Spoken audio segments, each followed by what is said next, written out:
Get ready for the launch. Get ready for the launch, everybody. This is the launch of Project Phoenix. It's a bring your own device program, and we've already talked about this a little bit in class. I'm going to go over the guidelines and the rules and the expectations of how we're going to be using Project Phoenix in our class. First, there will be a permission slip. It's due within 1 week. I will be sending that permission slip out by email. You need to sign it, and your adult or guardian needs to sign it as well. Let's give you a little bit of background on the purpose of Project Phoenix. This is the school board policy. We realize that many of your lives today are now filled with technology like 24/7. You have access to information and resources all the time, and our world is quickly changing. So it requires new skills to be successful. Obviously, when you're at school part of the time and at home part of the time, you know that access to using mobile devices, technology, is going to help you to collaborate, create, communicate, identify, solve problems, tackle challenges that were yet unknown, still are yet unknown, but we're discovering. Outside of school, you're free to pursue your interests in your own way, at your own pace. The opportunities are limitless, borderless, and instantaneous. So, as we want to try to make sure that you are at the center, we want to empower you to take control of your own learning. We'll be using personal technology devices in our classrooms, and you must, like I said, sign that permission slip. A little background or history on Project Phoenix. Back in 2013, I and a few other teachers were on the Bring Your Own Device committee where we explored how this works in other schools. In 2014, we had a few teachers pilot it, so practice it out. We liked it. And we've now continued to have a new group of rock stars, you, take the stage and continue this progress. This is now the 7th year of Project Phoenix. So what types of devices are allowed? Well, it means a mobile, privately owned, internet-capable, wireless piece of equipment. It's a rectangle that you can plug wires into, that kind of thing. It includes laptops, netbooks, tablets, iPod touches, smartphones, that kind of stuff all works. Gaming devices are not allowed. They're made for gaming. So even if they are internet accessible, we're not going to be using those. You do not have to buy a new device. It is not required for this program at all. Here's the guidelines. First, to participate, you must read and sign the user agreement form that I will be, again, emailing out, and this is due within 1 week. You also need to earn your digital driver's license.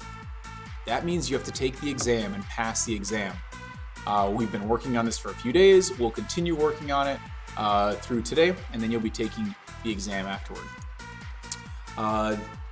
Step 2 is your personal responsibility. You take responsibility for having your device in your Project Phoenix classrooms. You need to know where it should be during those classes, whether it's on your desk, whether it's in some sort of a cubby or in a cart or in your backpack. The teachers in that class will let you know. The school is not responsible for the security of your device, and you are not and never will be expected to share your device. You never will need to do that. Third, your devices can only be used inside of those Project Phoenix classrooms. That means if you are in the hallway, in gym class, if you are in the bathroom, or during lunch or the cafeteria, it is not allowed in any of those places. It is never allowed in the bathrooms, never allowed to be used. It is prohibited. It's not just a rule, this is the law. Your mobile devices are to be left in your desk or on your desk when you leave for the restroom, and your teacher will remind you of that. The next one is the student is responsible for the proper care of their own device. If you have to fix something, if it's need to be modified or something, it's on you to do that. The school is not going to help you pay for that. The school's rights.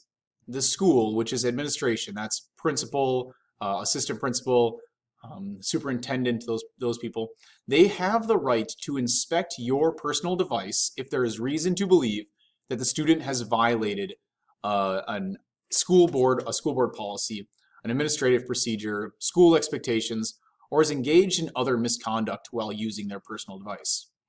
This does not include me. I'm never going to take your device and ask you if I can look through it. I'm not going to take it and just start skimming around. I have no interest in seeing what is on your camera roll or in your device. That is not for me to do. That is for the administration, the principals of the building. They have the right to do that. So improper use would be any violations of our school board policies, the administrative procedures, those school rules involving your device, and it could result in the loss of use of the device in school, where you aren't allowed to use it anymore, and other disciplinary action. I can tell you that the school is not going to take your device and keep it forever, but if you are using it improperly in one of your classrooms, the teacher does have the right to take your device and bring it down to the office, where only an adult, your parent, will be able to come in and pick it up. The teachers have the right to take your device, take it to the office for a parent to be able to pick it up. Okay. You must comply with a teacher request when they say to turn off your device or to put screens down. That's the phrase you'll hear a lot, is screens down. And what that means is you take your device and you put it not this way where you can see the screen, but you put the screen down on your desk so that it cannot be used or is not a distraction. If you are using a Chromebook needs to have the lid at least, this is close to a 45-degree angle, or closed all the way. When a teacher says screens down, it doesn't mean like this, it means like this. When a teacher says screens down, it doesn't mean when you're ready. It doesn't mean let me finish up this last thing. It means now. Screens down means now. Next, you are not allowed to charge your device here at school. You must have your devices all ready to go. We're not checking if it's 100%, but it's on you to be charged up and ready for the school day. If you have an external battery, you can use that, of course. You just can't plug it into our outlets on the walls. Filming in photos. You may only record, text, email, or post photos or videos of people on campus with the clear permission of the teacher and the people recorded. You have to have their permission in order to be able to do that filming your photos. And that would just be by teacher direction that you'd be doing that anyway. You don't get to take photos or videos whenever you want. If you're doing some sort of an assignment or a project for class, your teacher will let you know that you can use the cameras on the devices. We already talked about this, but just remember the top 10 things to think about before you post. These are just helpful for you as you are beginning on this mobile device Project Phoenix journey. Okay.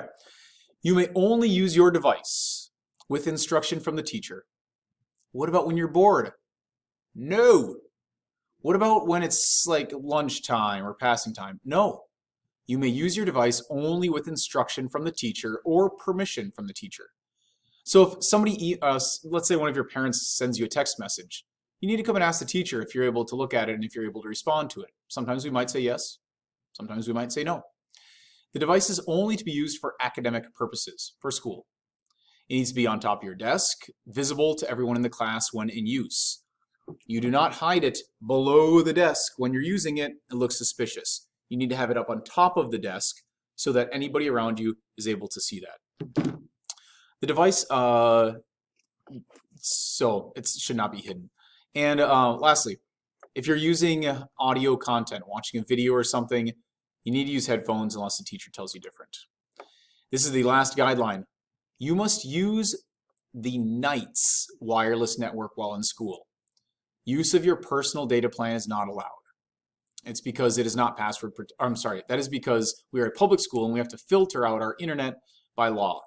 It also saves you data on your data plan. The NITES network is not password protected. Once you find it, you'll be signed into it each time you come into school. Okay, these are the essential apps. You can begin to download these right now onto your devices. They're all free, but you must have these apps downloaded or shortcuts created on your device if you're going to be using it in class. If you're bringing your own device and you're sitting there and we do something with Google Docs and you say, well, I don't have that app, then you're not following the instructions. You must have these apps on your device. What if you don't have enough space? Make enough space or don't bring your device. You must have those apps if you're going to be using your device. You can get those free apps from the App Store or Google Play Store and that kind of stuff. So lastly, do you want to bring your own device? You must have that signed agreement that I'll be sending out, and you must have earned your digital driver's license, which is due within a week. Digital driver's license is ready to launch. Let's get started.